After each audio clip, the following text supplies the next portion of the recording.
اتنا لمبا سجدہ کہ پولیس آئی اٹھانے کے لیے. اتنے پیارے ہیں ہمارے شیخ. ہمارے سیاسی لیڈر نے اس دن درود شریف پڑھا ہے. اس دن ہمارے سیاسی لیڈر کو میں نے دیکھا ٹوپی پہنے ہوئے بیٹھے ہوئے تھے, اتنے نیک ہیں. تو جو بھی اپنے سیاسی لیڈر کی ایک ٹوپی بھی ہوگی نا, کہ اس دن وہ ٹوپی پہن کے بیٹھا تھا, اتنے اسلامی ذہن ہے ان کا, اسلامی. دیکھو ٹوپی پہنی ہوئی تھی. اور دوسرا والا بھائی وہ پتہ نہیں کیا کیا کر رہا ہوگا, وہ اس سے زیادہ اچھے کام کر رہا ہوگا, اور وہ 2 نمبر ہے. یہ چل رہا ہے مارکیٹ میں. تو اس لیے لقمان علیہ السلام نے اپنے بیٹے سے کہا, بیٹا حق پہ قائم رہنا ہے, سمجھ رہے ہو, لیکن بتا دیا کہ باقی چیزوں پہ مخالفت نہیں ہوگی. اعتکاف سے جب گھر جاؤ گے تو گھر والے ہار لے کے کھڑے ہوئے ہوں گے, ہے نا. اور حج سے آؤ گے ایئرپورٹ پہ استقبال کے لیے لوگ کھڑے ہوئے ہوں گے. لیکن جہاں گھر میں تم نے یہ کہہ دیا کہ یہ گھر میں ہمارے ٹھیک نہیں ہو رہا, بیگم پردہ کر لیا کرو, میرے بھائی سے تمہارا پردہ ہے, وہیں سے بیگم کا ری ایکشن شروع. سمجھتے ہو, جہاں بچے کو آپ نے کہہ دیا بیٹا, پیارے بچے, بہت پیارے بیٹے, ہر وقت پب جی نہ کھیلا کرو, میرے پیارے بچے, بہت القابات لگا دی. بیٹا کہے گا ابا یار کیا ٹینشن ہے یار, یہ سعودیہ میں ہی رہتے تو اچھا تھا, یہ بس کمانے کی مشین ہے, ان کا کام ہے انڈے ڈبل روٹی, کھانا پینا, بڑا گوشت چھوٹا گوشت یہ پرووائڈ کرنا. میں کہتا ہوں آج گھر میں جو باپ کی حیثیت ہے نا, وہ ایک خانسامہ ہے جس کو پیار سے ابا کہا جاتا ہے وہ کیا, خانسامہ. ملازم نہیں ہوتا, گیس کا بل بھی وہ دے گا, بجلی کا بل بھی وہ دے گا, اسکول کی فیسیں بھی وہ کم بخت دے گا. اب یہ کم بخت آٹو پہ آ گیا نا, کیونکہ میں دے رہا ہوں نا, تو کچھ چیزیں آٹو پہ ہیں نا, وہ آٹومیٹک نکل جاتی ہیں منہ سے. تو اور جناب وہ سب کچھ اس کا کام ہے پرووائڈ کرنا. اور جہاں 6 کے بجائے 5 انڈے لے آئے تو آپ کی خیر نہیں ہے. لیکن وہ یہ نہیں کہہ سکتا کہ یہ موبائل دے دو مجھے, میں دیکھ رہا ہوں 1 گھنٹے سے کارٹون کھیل رہے ہو. وہ بیگم سے یہ نہیں کہہ سکتا. میں کہہ سکتا ہوں ایسا نہ ہو کہ یہ آٹو پہ نہیں ہے, یہ مینول پہ سوچ سمجھ کے بول رہا ہوں میں, ٹھیک ہے. وہ یہ نہیں کہہ سکتا کہ بھائی ابھی تم اپنی اماں کے گھر نہ جاؤ, ابھی میں سفر سے آیا ہوں, میں چاہتا ہوں کچھ دن تمہارے ساتھ رہوں, پھر تم چلی جانا اپنی. کتنا پیارا میاں یار, ورنہ تو میاں اس پہ خوش ہوتے ہیں اماں کے گھر جاؤ. آپ کو اتنا پیارا میاں ملا ہوا ہے جو جانے نہیں دے رہا, تو قدر کرو, اس کی بات مان لو. وہ کہہ رہا تھوڑا ہاتھ ہلکا کر لو بیگم, اس دفعہ عید پہ شاپنگ تھوڑی کم کر لو, مہنگائی بہت بڑھ گئی ہے, صحیح ہے نا, بہت ڈالر اوپر چلا گیا ہے, کچھ بھی نہیں چلتی اس بیچارے کی گھر میں. جہاں آپ نے نصیحتیں شروع کر دی, نماز بیگم اب نماز پڑھ لو ٹائم پہ, یا عورت نے شوہر کو کہنا شروع کر دیا, دونوں طرف ہوتا ہے معاملہ. جہاں اچھی باتیں کرنا شروع کی تو لوگوں کے مفاد پہ زد پڑتی, کبھی بیٹے کے مفاد پہ زد پڑے گی, کبھی بیٹی کے مفاد پہ زد پڑے گی, کبھی بیوی کے مفاد پہ, کبھی شوہر کے مفاد پہ.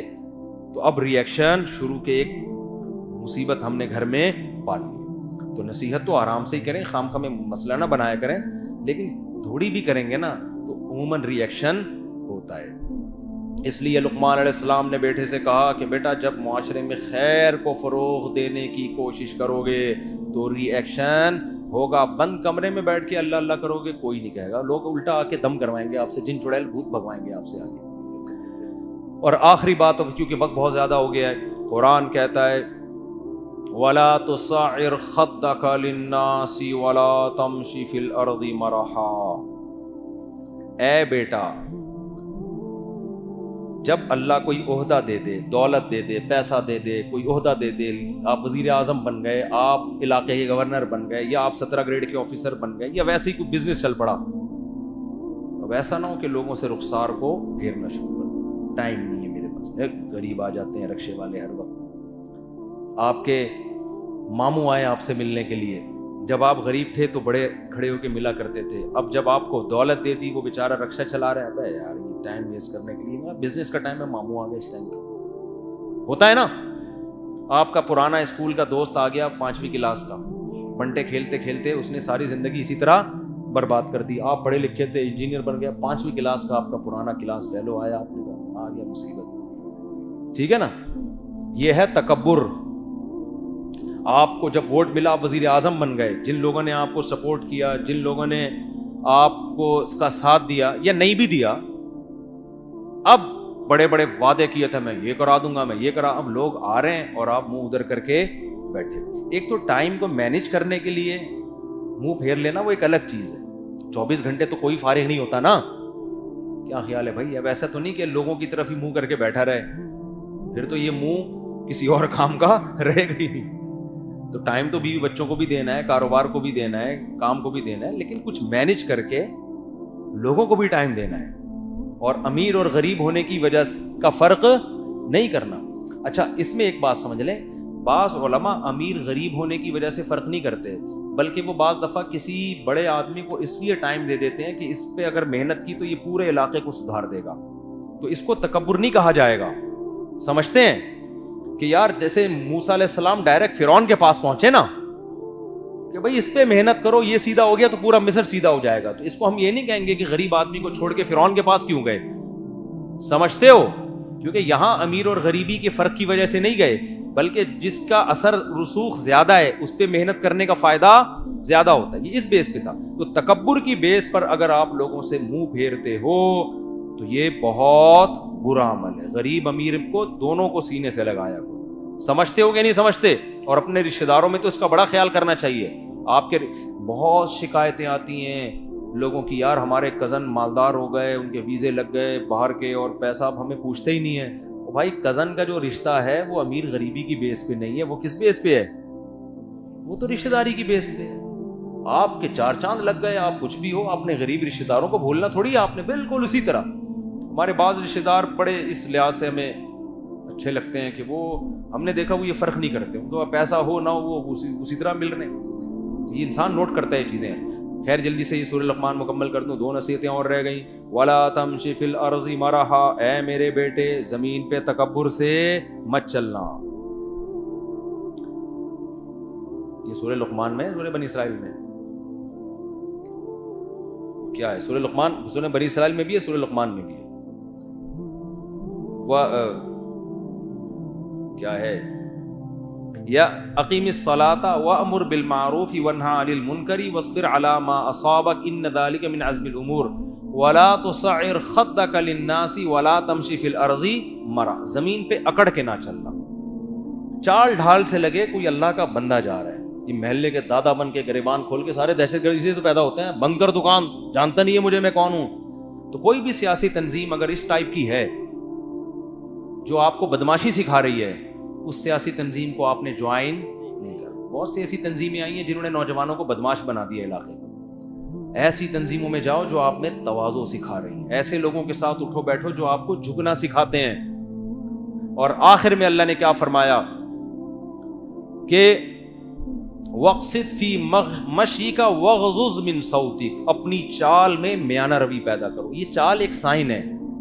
اصل میں بتایا جا رہا ہے کہ جو بھی کام ہوگا اس میں جلد بازی نہیں کرنی ہے, افراتفری نہیں کرنی ہے.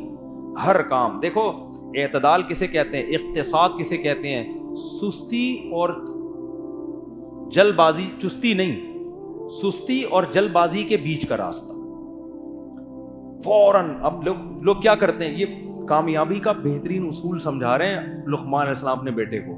اس میں آپ کی دنیا بھی بنے گی اور آخرت بھی.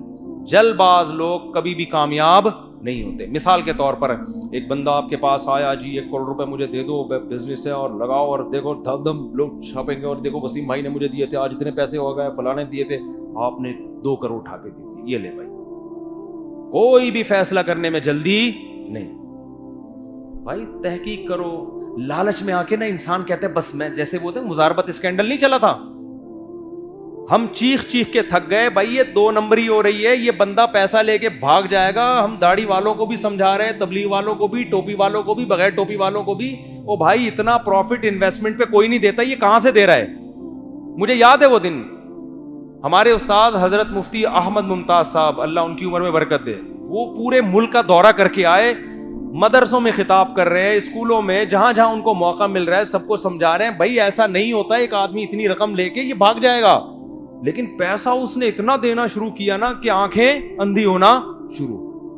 مجھے یاد ہے لوگ آتے تھے, یار ہم اتنا سونا مفتی صاحب ہم لگا رہے ہیں, عورتوں تک نے کہا کہ بھائی سونا بیچو اور لگاؤ, ہم منع کر رہے ہیں کہ بھائی یہ نہیں, اتنی جلد بازی مت کرو. لیکن جہاں انسان کو زیادہ پروفٹ نظر آتا ہے وہ رسک لینا شروع کر دیتا ہے. نبی کا کیا طریقہ تھا؟ دع ما یریبک الی ما لا یریبک, مشکوک چیز کو چھوڑ دو, مشکوک چیز کو چھوڑ دو. اور حدیث میں یہ بھی آتا ہے, حدیث کا مفہوم ہے کہ جہاں نبی کو کسی چیز میں فائدہ زیادہ نظر آیا لیکن نقصان کا بھی خطرہ تھا, نبی نے اس کام کو چھوڑ کے وہ